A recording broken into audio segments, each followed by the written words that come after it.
ask all the time is, why can't they go free?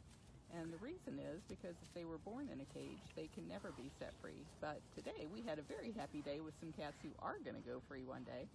We do bobcat rehab and release here at the sanctuary, and we had 4 baby bobcats that all came from different situations. Well, 2 came from one situation, and then 2 others came from 2 more. So 3 different sets of situations, and their names are Bravo, Tango, Echo, and Foxtrot.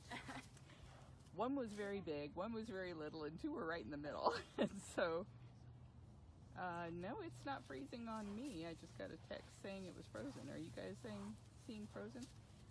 Tracy, this cage that she's in is probably close to 3,000 square feet. It's a lot bigger than what you're seeing right here. You can only see this because I'm pointing it at the cat in this little corner here of her enclosure. But we agree, they don't belong in cages, period. And that was why I was talking about cats in the wild. So if they're born in a cage, sadly, they can never go free. But these baby bobcats all came from the wild, and so they're being rehabbed and they will be released back to the wild. And just a couple of minutes before we came out here, we were able to introduce all those kittens. So they've been living side by side, trying to get them used to each other, and they've had some play dates. And so today's their first day of getting along together, and we're going to be keeping a close eye on them on the live webcams. You can watch all those cameras at bigcatrescue.org/cams, C-A-M-S.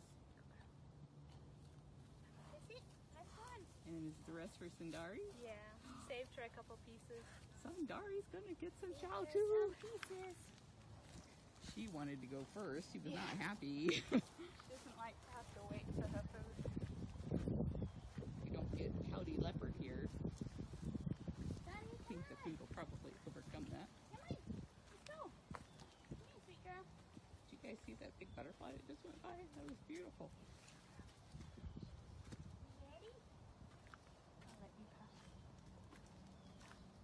Look how ready you So if I can get her into the corner here, then I can shoot across towards you guys. Look how ready you are. Oh, she's ready. Oh yeah, we're loving that. This is Sundari.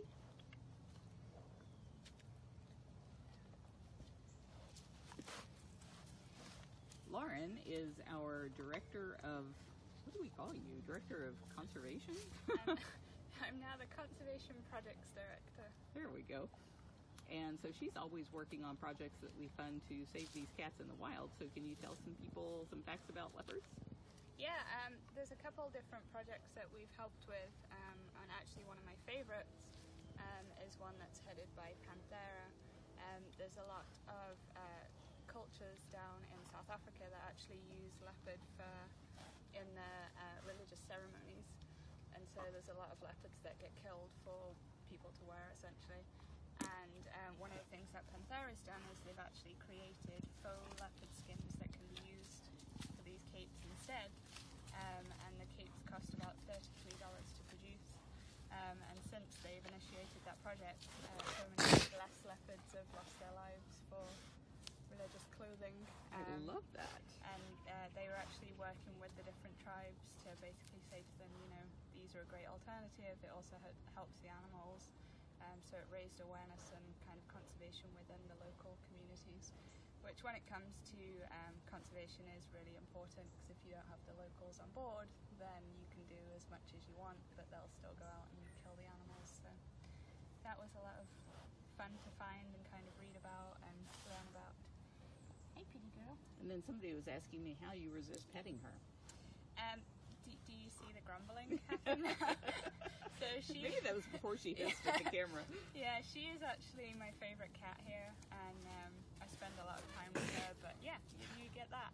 I mean, she's still a wild animal. And I'm your mom. Yeah, she's still a wild animal. She still has those instincts. So I am more than happy just to chat from this distance. And bring snacks. Right, pretty girl. Somebody was asking why they didn't get more food than that. So these guys actually already got their meals this morning. They get fed every morning, and then that's just an extra little treat that we give to them. A lot of the keepers will do something called operant conditioning, which is kind of what we did there, but those treats are a way for us just to get another closer look at the cat, see how they're walking, see how they're moving.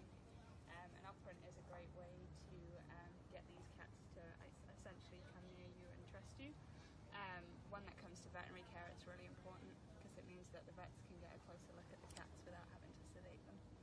And as snarly as she is, it's only because there's food involved. She's never like that when you just come out here to see her. No, she doesn't like to wait for food, bless her. Good job, Bun Bun.